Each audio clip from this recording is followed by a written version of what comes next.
Olá, a graça e a paz do Senhor Jesus.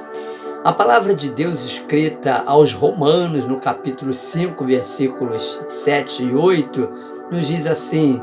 dificilmente alguém aceitaria morrer por uma pessoa que obedece às leis. Pode ser que alguém tenha coragem para morrer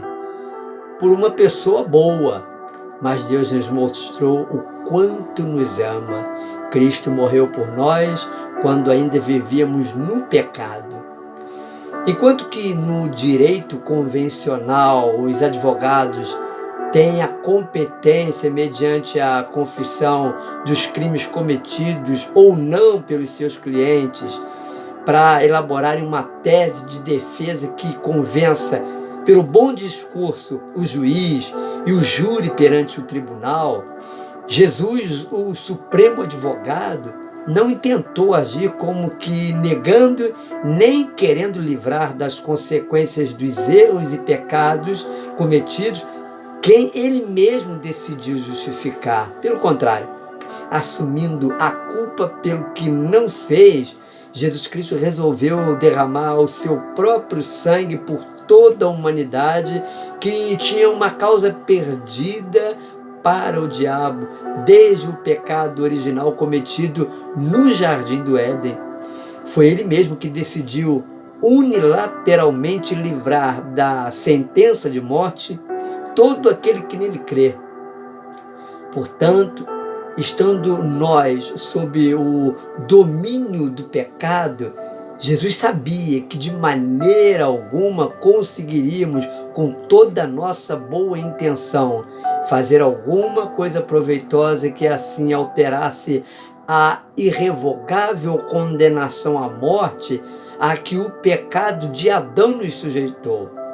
Diante de determinadas situações de injustiça que presenciamos, por mais chocados que fiquemos, o máximo que pode acontecer é nos solidarizarmos com as pessoas no mundo atual. Quem sabe até com um choro sincero por alguém que sofre tal injustiça, mas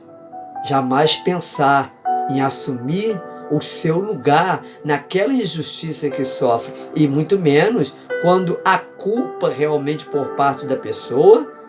como que aceitando ser punido em seu lugar. Mas o apóstolo Paulo parece ironizar quando diz que pode ser que alguém tenha coragem para morrer por uma pessoa boa, pois sabemos que de fato não há ninguém que seja realmente bom, e não é de bom senso que alguém deseje morrer em seu lugar. Então, se não há quem dê a sua vida por outra pessoa, mesmo que ela seja obediente às leis, buscando viver de modo correto perante Deus e os homens, muito menos em se tratando de transgressores que deliberam, ou seja, maquinam, premeditam a prática do mal, como era o caso de muitos de nós quando éramos atormentados pelo terror do inferno, para onde éramos conduzidos pelo nosso antigo senhor, Satanás. Só que o dia de hoje não é para você chorar por Jesus, pensando no sofrimento que ele passou até a morte. Não, aliás, o que ele fez foi resultado da sua vontade própria em transferir para si mesmo o saldo negativo de uma dívida que nem você, nem eu poderíamos e jamais poderemos pagar.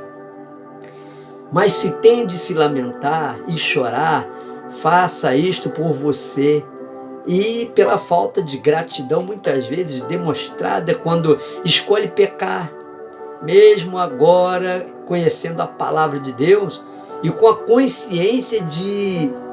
quem sabe que está errando o alvo, desobedecendo à vontade de Deus e consequentemente banalizando a sua graça. Por quê? Porque acredita que sempre terá tempo de se arrepender e ser perdoado por Deus, mesmo vivendo de maneira medíocre, sem dar os frutos dignos de arrependimento que só a santificação pessoal pode produzir. Então, se tiver de se entristecer e chorar,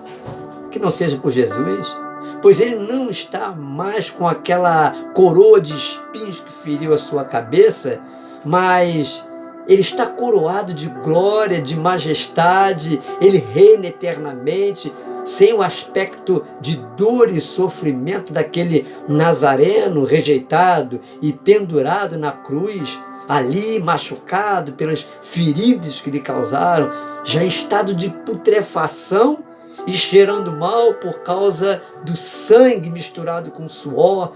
e os escarros que escorriam pelo seu rosto, desfigurado por causa das bordoadas que levou, o que causava ânsia de vômito a qualquer um que passasse diante do seu corpo nu e ultrajado. Mas ele venceu para exalar o aroma da rosa de Saron, como cheiro de vida para quem, não amando a sua própria vida, vive agora para aquele que o libertou e salvou. Ele é o lírio dos vales, o bom perfume de Deus para quem aceita o sacrifício do Gólgota e para quem valeu a pena morrer, trazendo assim a vida para aqueles que estavam prestes a sofrer a danação eterna, colocando no seu coração a esperança da ressurreição. Que Deus abençoe você com esta palavra, em nome de Jesus.